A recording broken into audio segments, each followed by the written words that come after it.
이 모든 말씀으로 말씀하여 이르시되 나는 너를 애굽 땅 종되었던 집에서 인도하여 낸 내 하나님 여호와니라.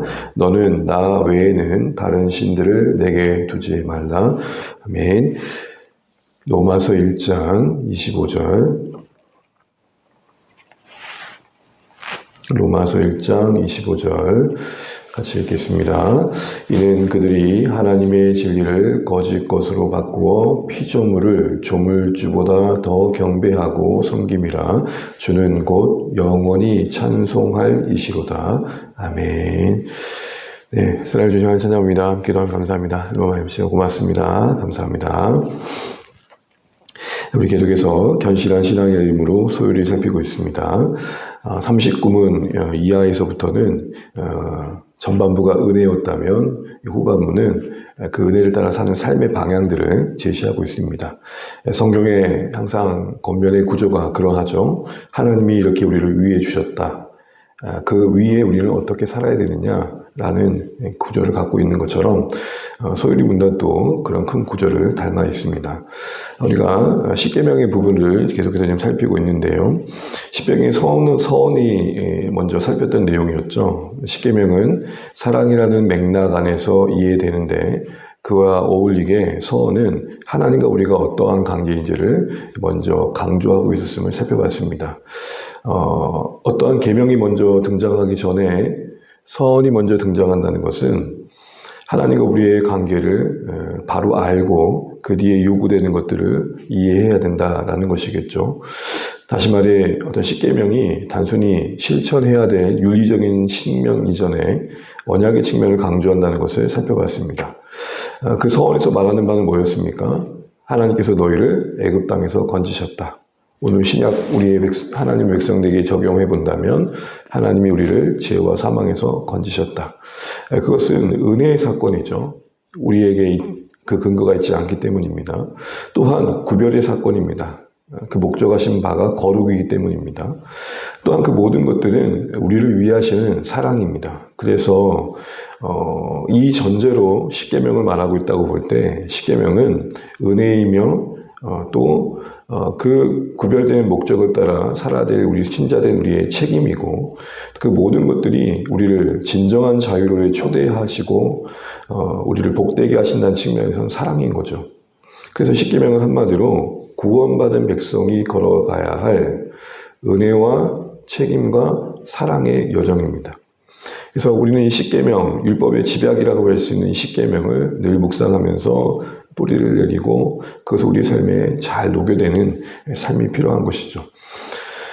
그런 측면에서 전제하고 우리가 이제 1계명을 보게 되면 1계명은 우리에게 먼저 이렇게 권면합니다. 너는 나 외에 다른 신들을 내게 두지 말라. 그게 이제 45문부터 시작되어지죠. 그래서 45문의 질문은 그렇잖아요. 제1계명이 무엇입니까? 제1계명은 나 외에 다른 신을 위하지 말라 하신 것입니다. 라고 말을 하면서 48문까지 1계명에 대한 내용을 다룹니다. 오늘은 47문까지 제가 살펴볼 텐데요. 일단 이 1계명을 보시면 다른 신을 두지 말라 합니다. 다른 신들을 두지 말라고 하시죠.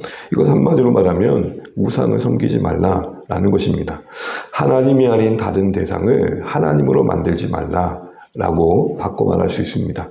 하나님만이 우리의 예배와 또 우리의 신뢰와 우리의 사랑의 대상이 되어야 한다라는 것을 확실히 못 받고 있는 것이죠.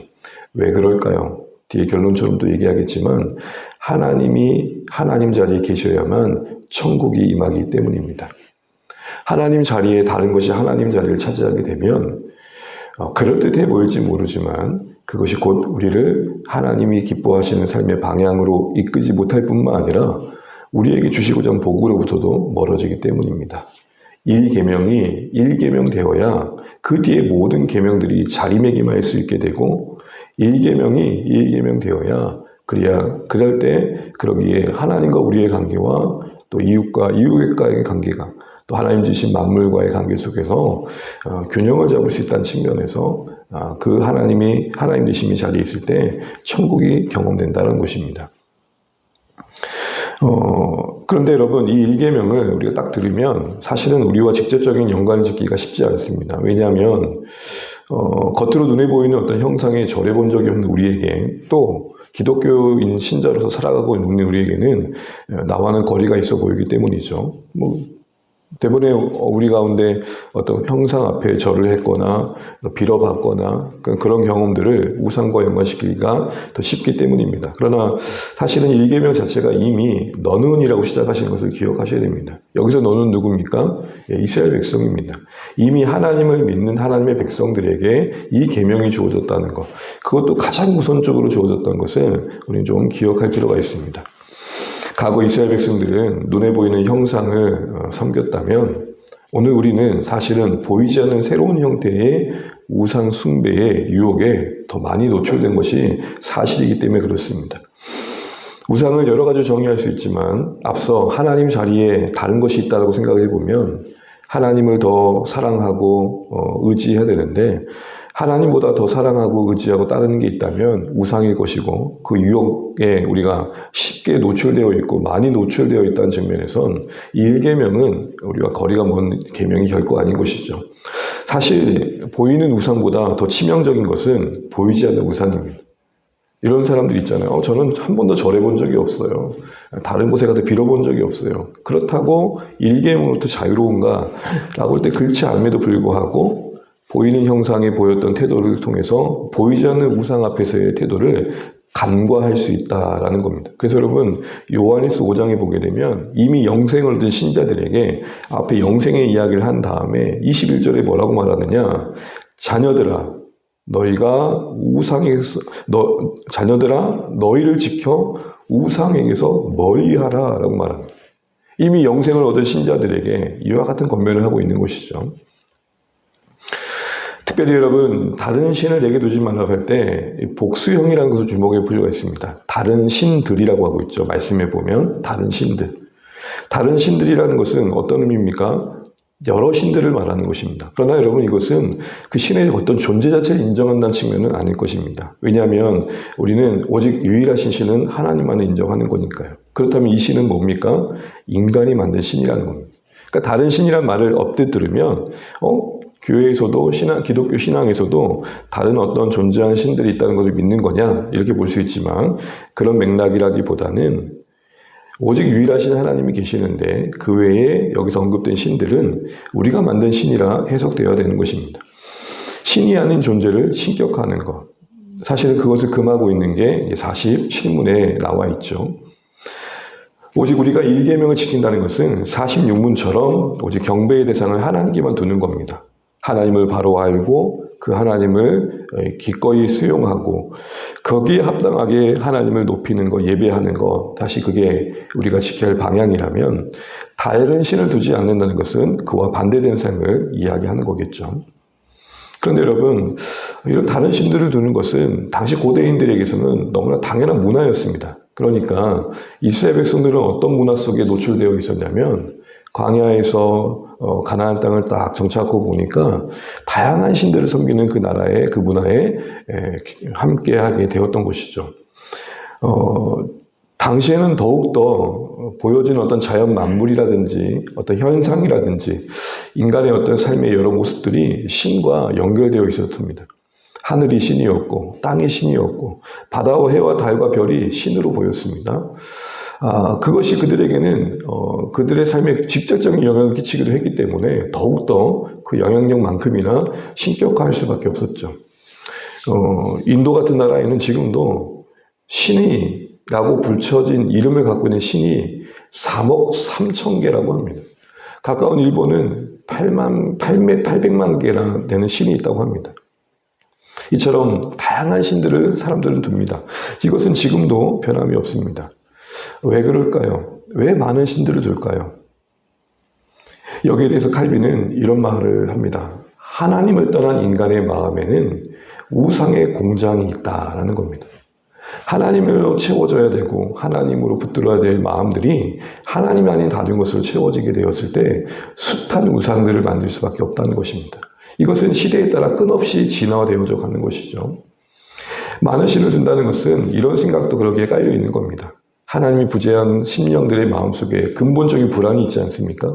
두려움이 있잖아요. 그리고 삶을 조금 더 행복하게 살고 싶어하는 욕망이 있잖아요.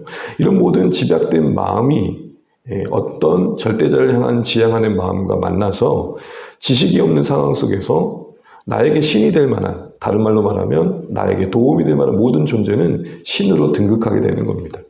이거를 그 민면에 흐르는 사상을 한마디로 쉽게 말하자면 다다익선.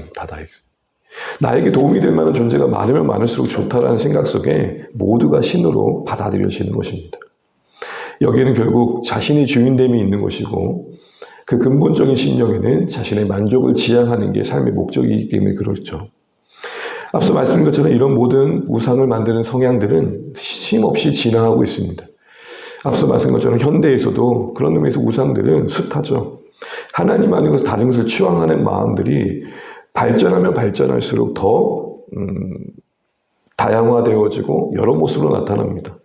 오늘 우리 삶 속에는 어떤 성공이라는 가치가 경쟁화된 이 시대 속의 성공이 우상이 될 수도 있고 그 성공의 수단이 있으면 물질이 우상이 될 수도 있고 그 가운데 누려지는 어떤 기쁨 그 이상의 쾌락이 우상이 될 수 있고 또한 권력이 우상이 될 수 있죠.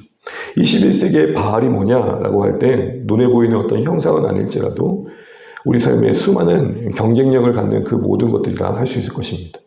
이것은 우리 밖에서만의 문제가 아니라 사실은 교회 안에서도 우상은 언제나 자리 잡을 수 있는 것입니다.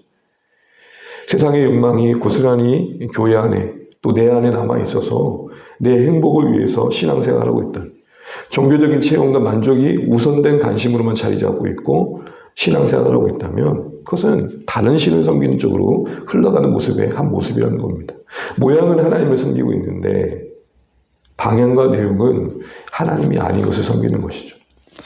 하나님을 섬긴다라는 것은 믿음을 섬기는 것과 자기의 신념을 섬기는 것과 분명 다른 것입니다. 우리가 하나님을 가장 우선적으로 섬기고 예배한다는 것은 우리의 어떤 종교적인 활동으로 어떤 모습으로만 확인되는 건 분명 아니라는 것입니다. 다시 말해 저 사람이 믿음이 있기 때문에 저 사람이 그 열심이 있기 때문에 하나님을 우상으로 섬기지 않고 있다고 말할 보장이 없다는 것입니다. 마음 깊은 곳에 하나님 아닌 다른 것을 섬길 여지는 우리 모두에게 있기 때문이죠. 신앙생활이 우상이 될 수 있다는 것은 어떤 모습으로 나타나느냐? 한 예를 들자면 어떤 정해진 어떤 규칙과 그것을 지켜내므로 복을 받을 수 있다는 생각 속에서 열심을 내는 모습들입니다. 그러나 여러분, 신앙은 뭡니까? 규칙을 따르는 게 아니라 하나님을 따르는 겁니다. 어떤 성공의 원리를 따르는 게 아니라 나를 사랑하시고 나를 아시는 인격자이신 하나님을 신뢰하고 따르는 것입니다. 그게 신앙의 본질이죠. 그런 의미에서 일계명을 지키는 순종의 첫걸음은 뭡니까? 나의 온전한 예배의 대상이신 하나님을 바로 아는 겁니다. 그게 우리의 신앙의 출발이 되어야 되는 것이죠.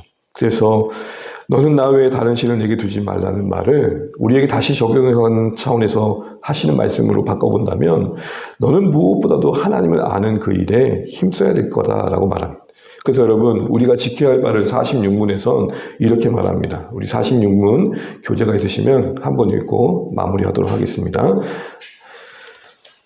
제1계명이 명하는 게 뭡니까? 답을 할까요? 시작. 제1계명이 우리에게 명하는 것은 하나님은 유일한 참신이 되심과 우리의 하나님 되심을 알고 승인하여 그대로 그에게 경배하며 영화롭게 하라 하는 것입니다. 안다는 게 먼저 나오죠. 바로 알아야 된다는 겁니다. 그분만이 참 하나님이시고 또 우리의 하나님, 우리라는 표현은 인격의 하나님, 우리와 인격적인 관계를 맺고 계신 하나님을 바로 알고 승인하라는 겁니다. 여기서 승인이라는 의미는 뭐냐면 인정하다, 기꺼이 받아들이다. 하나님을 바로 아는 지식의 근거에 기꺼이 그것을 받아들이고 그대로란 말은 거기에 합당하게 하나님을 예배하는 삶을 살아야 된다라고 말하고 있는 것입니다. 사랑하는 주안의 가족 여러분, 하나님을 바로 아는 게 우리 신앙의 바른 출발이 됩니다. 그것이 우리가 하나님을 바르게 예배하고 섬기며 살아내는 그런 참된 균형의 근원이 되는 것입니다. 우리의 신앙이 혹 하나님이 아닌 우리의 열심을 섬기고 있다면, 우리의 신념을 섬기고 있다면, 이렇게 하면 복을 받더라 라는 어떤 신앙의 규칙과 원리를 섬기고 있다면 그거 오늘 1계명과는 좀 거리가 먼 쪽인 겁니다. 우리가 섬기는 것은 하나님이셔야 됩니다. 우리가 믿고 따라야 될 것은 우리 위해 자신을 내어주신 예수 그리스도여야 됩니다. 우리가 의지할 분은 우리 안에 하나님 나라를 임하게 하시고 하나님을 알도록 도우시는 성령님이셔야 됩니다. 성삼위 하나님이 우리 마음 중심에 떡하니 자리 잡고 계셔야 우리가 이 일계명의 말씀에 순종하는 것입니다. 아무쪼록 우리가 다시 한번 바른 분별을 가지고 교회 안에서도 세상 밖에서만큼이나 우상을 섬길 수 있다는 거 다시 한번 기억하시면서 우리가 하나님을 바르게 섬기는 방향으로서 이 일계명이 묵상되시면 좋겠습니다. 내일은 나 외에는 이란 말이 갖는 의미를 다시 한번 생각해 보면서 일계명을 마무리하도록 하겠습니다. 오늘도 들으시던 말씀 기억하시면서 일계명이 우리에게 요구하시는 방향을 다시 한번 묵상하시고 하나님이 원하시는 그런 삶의 순종의 걸음들을 내딛는 오늘의 말씀 되시기를 주님으로 축복합니다. 기도하시겠습니다. 오늘도 우리가 조금 긴 말씀을 살펴봤는데요. 일계명 너는 나 외에 다른 신들을 두지 말라 합니다. 왜 많은 사람들이 다른 신들을 구할까요? 그만큼 어떤 그 중심에 섬기는 대상보다는 섬기는 그 대상의 어떤 신뢰보다는 우리가 받아야 될 것들, 우리가 누려야 될 것들에 더 관심이 있을 때 그럴 것입니다. 그러니 이왕이면 도움이 되는 신들이 많으면 좋다는 생각들을 하게 되는 것이고 이왕이면 나에게 유익이 되는 것들이 신의 자리에 등극하게 되는 것입니다. 하나님이 아닌 조물주 앞에 하나님이 아닌 피조물들이 하나님의 자리에 세워지는 것들은 오늘도 일어날 수 있는 일들입니다. 이거 기억하시면서 때로는 우리 열심도 하나님보다 앞선다면 우상이 될 수 있다는 것, 때로는 우리의 신념도 하나님보다 앞선다면 우상이 될 수 있다는 것 다시 한번 기억하시면서 오늘 주님 말씀 앞에 우리를 돌아보시고 하나님을 바르게 알고 그것이 우리 삶의 출발이 되어야겠다 각오할 수 있는 오늘의 말씀 되시면 좋겠습니다. 교회를 위해 기도해 주시고 특별히 10월 9일 내일 우리 일정이 계획되어 있는데 가을 여행 온다에 하나님의 은혜가 있기를 기도하시면 좋겠고요. 오고 가는 길에 안전을 위해 기도해 주시면 좋겠고 특별히 VIP들의 마음을 붙들어 주시고 또 참여하기로 했던 결단들이 흔들리지 않도록 환경과 여건 추정해 주시도록 기도해 주십시오. 내일 하루 풍성한 시간 되고 또 쉼이 있고 유익이 있는 복된 시간 될 수 있도록 기도해 주시면 좋겠습니다. 특별히 우리 안에 또 연약한 분들 또 기억하시고 기도해 주시면 좋겠고 또 우리 또 각자 기도 제목 가지시고 기도하시면 좋겠습니다. 기도하시겠습니다.